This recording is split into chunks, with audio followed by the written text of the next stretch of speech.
Okay, we're supposed to find the arc length of the curve from between 0 and 1 of this function right here.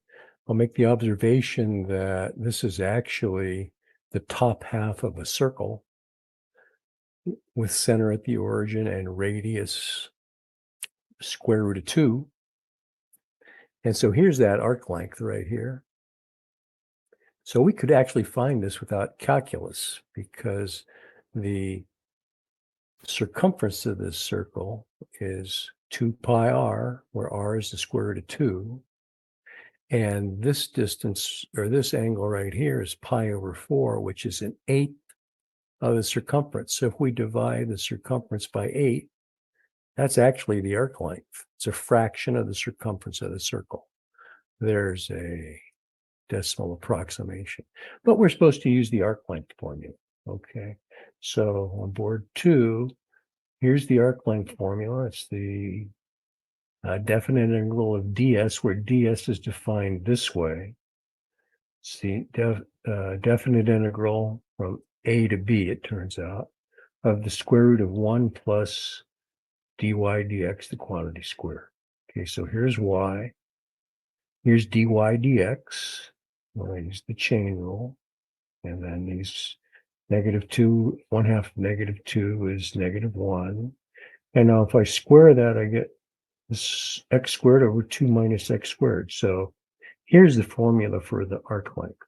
The definite integral from 0 to 1. I'm replacing the 1 by 2 minus x squared over 2 minus x squared so that I have a common denominator with this dy dx, the quantity squared.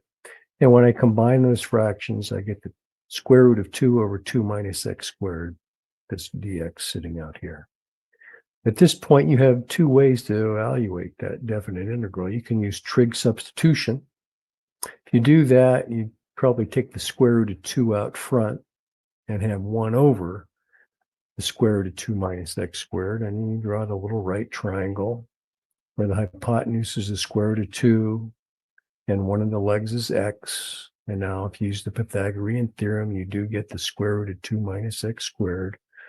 Remember, when you're using trig substitution, you want the leg and the hypotenuse, well, you want the unknowns to be involved with sine, secant, or tangent. Okay, so I've got the sine of theta equals x over the square root of 2. So x equals the square root of 2 times the sine of theta.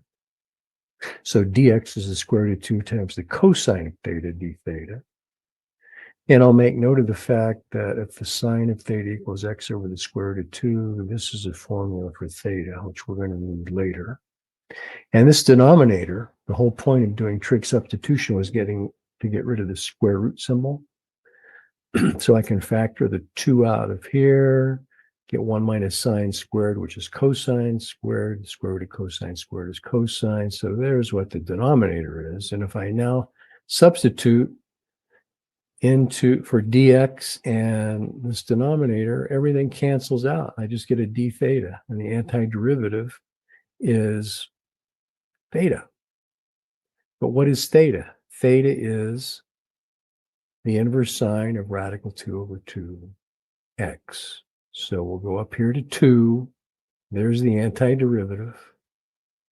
From 1 to 0, I put a 1 in for x, or from 0 to 1, put a 1 in for x, get the inverse sine of radical 2 over 2, which is pi over 4. And there's the same thing we got by doing the circumference of the circle.